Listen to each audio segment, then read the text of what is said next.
কাদের সাহেব, আপনি যখন 111 জেলে ছিলেন, ষোড়চর আওয়ামী লীগের বিরুদ্ধে কথা বলতে গিয়ে যে কজন নেতা ঝড়ঝাপটা সহ্য করে বিএনপির মাটি আঁকড়ে ধরে রেখেছিলেন তাদের মধ্যে মির্জা আব্বাস একজন। তিনি সম্ভবত একজন বিএনপি নেতা যার বিরুদ্ধে ৩০০-র উপরেও মামলা রয়েছে, আর এর সবগুলো দিয়েছে আওয়ামী লীগ। তাকে দল ছেড়ে আওয়ামী লীগে যোগ দেওয়ার জন্য দেওয়া হয়েছে নানান লোভনীয় প্রস্তাব, হুমকি দেওয়া হয়েছিল ব্যবসা বাণিজ্যের ক্ষতি করার, কিন্তু এরপরও তিনি বিএনপিকে ত্যাগ করেননি। আপনি জানলে হয়তো অবাক হবেন, একসময় সামান্য একজন চাল ব্যবসায়ী ছিলেন মির্জা আব্বাস। সেখান থেকে সংগ্রাম করে অবিভক্ত ঢাকার মেয়র ও ঢাকা ৬ আসনের এমপি পর্যন্ত হয়েছিলেন তিনি, ছিলেন সাবেক মন্ত্রীও। আজকে আমরা জানবো মির্জা আব্বাসের জীবনী সম্পর্কে। তো চলুন শুরু করা যাক। পুরো নাম মির্জা আব্বাস উদ্দিন আহমেদ। মির্জা আব্বাস জন্মগ্রহণ করেন ১৯৫১ সালের ৭ ফেব্রুয়ারি কিশোরগঞ্জ জেলায়। তার পিতার নাম আব্দুর রাজ্জাক ও মাতার নাম কমলা খাতুন। ছোটবেলা থেকে মির্জা আব্বাস ছিলেন অত্যন্ত মেধাবী এবং দুরন্ত। তার শৈশব কাটে কিশোরগঞ্জের প্রত্যন্ত গ্রামে। স্থানীয় বিদ্যালয় থেকে প্রাথমিক ও মাধ্যমিক শিক্ষা সম্পন্ন করেন তিনি।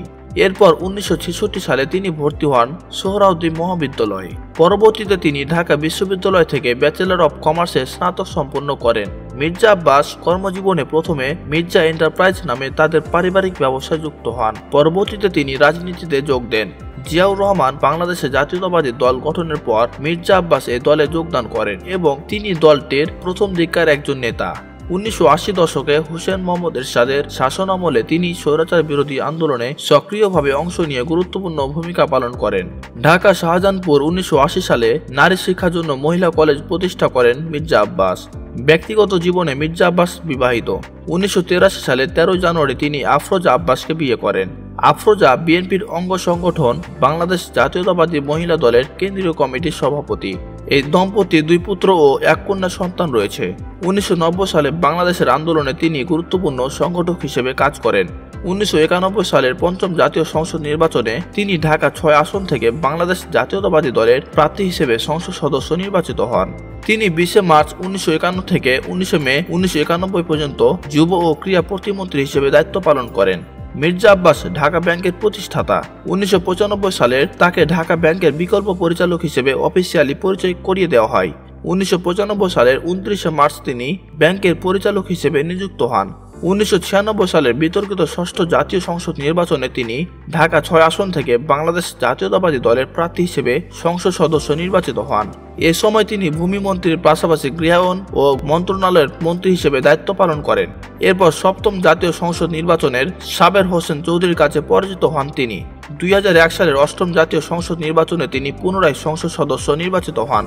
১১ অক্টোবর ২০০১ থেকে ২৭ অক্টোবর ২০০৭ পর্যন্ত তিনি পুনরায় গৃহায়ন ও গণপূর্ত মন্ত্রণালয়ের মন্ত্রী হিসেবে দায়িত্ব পালন করেন।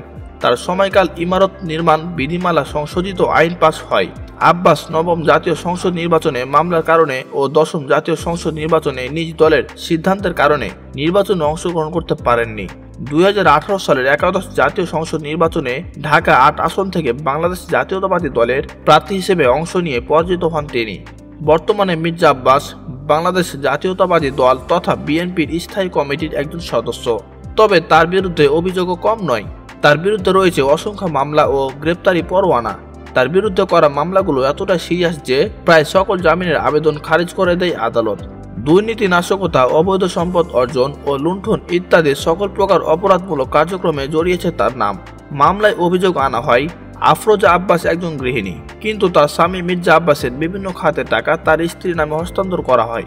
পরবর্তীতে পুলিশ কনস্টেবলকে হত্যা, অবৈধভাবে রাস্তায় জড়ো হওয়া, যানবাহন ভাঙচুর, দাঙ্গা, পুলিশের অস্ত্র ছিনতাই, সম্পত্তির ক্ষতি, পুলিশ সদস্যদের লাঞ্ছিত করা এবং দায়িত্ব পালনে বাধা দেওয়ার অভিযোগে তার বিরুদ্ধে করা হয়েছে অসংখ্য মামলা।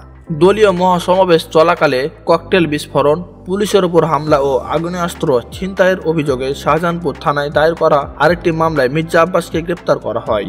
আসামি পক্ষের আইনজীবী বিএনপি নেতার জামিন চেয়ে পৃথক আবেদন করেন, কিন্তু আদালত তার জামিনের আবেদন গ্রহণ করেনি। ভারতকে সমালোচনা করে মির্জা আব্বাস বলেছেন, আপনারা আওয়ামী লীগের সঙ্গে নয়, সরকারের সঙ্গে নয়, বিএনপির সঙ্গে নয়, এদেশে জনগণের সঙ্গে বন্ধুত্ব করুন, এই দেশে জনগণকে ভালোবাসতে শিখুন। তো প্রিয় বন্ধুরা, এই ছিল মির্জা আব্বাসকে নিয়ে আজকে ভিডিও বিষয়ে কোনো মতামত থাকলে কমেন্টে জানাতে পারেন। দেখা হবে পরবর্তী ভিডিওতে। ততক্ষণে ভালো থাকবেন, সুস্থ থাকবেন। আল্লাহ হাফেজ।